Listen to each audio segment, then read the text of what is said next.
Hello అందరికీ నమస్కారం. Welcome back to Maitri talks. నేను మీ మైత్రిని. ఇవాల్టి వీడియో రాయలసీమ స్పెషల్ ఎండుమిరపకాయ పప్పు. మనకు ఇంట్లో ఏ వెజిటేబుల్స్ లేనప్పుడు సింపుల్గా ఈ పప్పు చేసుకోవచ్చు. దీంట్లోకి ఉల్లిపాయ తప్ప ఇంకా ఏ వెజిటేబుల్స్ యూస్ చేయము. దీనినే మెంతి పప్పు లేదా వేపుడు పప్పు అని కూడా అంటారు.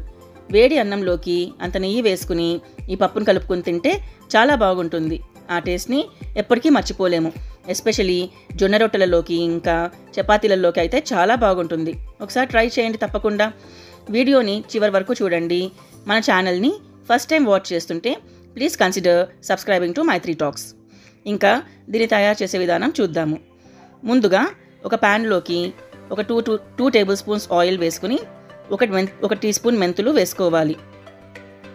ఇవి బాగా ఫ్రై చేసుకోవాలి. మెంతులు ఫ్రై అయ్యాక ఇందులోకి ఒక కప్పు కందిపప్పు వేసుకోవాలి. కందిపప్పు కూడా బాగా ఫ్రై చేసుకోవాలి. కందిపప్పు కమ్మని వాసన వచ్చేంత వరకు ఫ్రై చేసుకోవాలి. ఇందులోకి అర టీ స్పూన్ జీలకర్ర కూడా వేసుకోండి. సుమారు ఒక 5 నిమిషాలు పడుతుంది ఇదంతా వేగడానికి. ఇప్పుడు వీటిని ఒక కుక్కర్లో ట్రాన్స్ఫర్ చేసుకోండి. అందులోకి ఒక 10 ఎండుమిర్చి ఇలా తుంచి వేసుకోవాలి.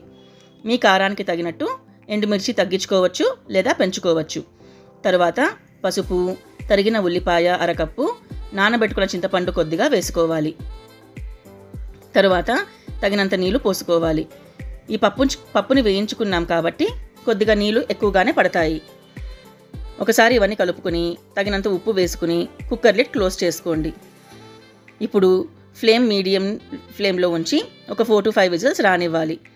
ఇక్కడ చిన్న సలహా, చింతపండు పప్పులోకి వేసి ఉడికిస్తే పప్పు త్వరగా ఉడకదు. అందుకనే మీడియం ఫ్లేమ్లో మాత్రమే, అది కూడా 5 to 6 విజిల్స్ వరకు ఉడికించండి. ఇప్పుడు పప్పు ఉడికాక ఒక పప్పు గుత్తితో కానీ మ్యాషర్తో కానీ ఇలా బాగా మెదపాలి. అప్పుడే కారం, ఉప్పు, పులుపు అంతా ఈక్వల్గా కలుస్తుంది. ఇక్కడ మరో విషయం చెప్పాలి. నేను చింతపండు డైరెక్ట్గా పప్పులో పాటు పెట్టడం వలన పప్పు సరిగ్గా ఉడకలేదు. మళ్ళీ సెకండ్ టైం ఉడికించుకున్నాను. అందుకే చింతపండు పప్పు ఉడికాక వేసుకోవడమే మంచిది. ఇప్పుడు తాలింపు పెట్టుకుందాము. దీనికోసం ఒక ప్యాన్లోకి 2 to 3 టీ స్పూన్స్ ఆయిల్ వేసుకుని నూనె కాగాక ఒక టీ స్పూన్ ఆవాలు చిట్లాక కొద్దిగా ఇంగువ, ఇంకా కొద్దిగా కరివేపాకు కూడా వేసుకోవాలి. ఇక్కడ మీకు నచ్చితే వెల్లుల్లి రబ్బలు 4 వేసుకోవచ్చు, లేదంటే స్కిప్ చేయొచ్చు. ఈ తాలింపుని పప్పులోకి వేసుకుని బాగా కలుపుకుని సర్వ్ చేసుకోవడమే. అంతేనండి, రాయలసీమ స్పెషల్ ఎండుమిరపకాయల పప్పు రెడీ అయిపోయింది. ఈ విధంగా చేసుకుని ఎలా కుదిరిందో నాకు కామెంట్స్లో తెలపండి. వీడియో నచ్చితే please like, share and subscribe to Maitri talks. Bell ఐకాన్ని యాక్టివేట్ చేసుకుంటే నా ఫర్దర్ నోటిఫికేషన్స్ అన్నీ మీకు అప్డేట్లో వస్తాయి. Thank you for watching.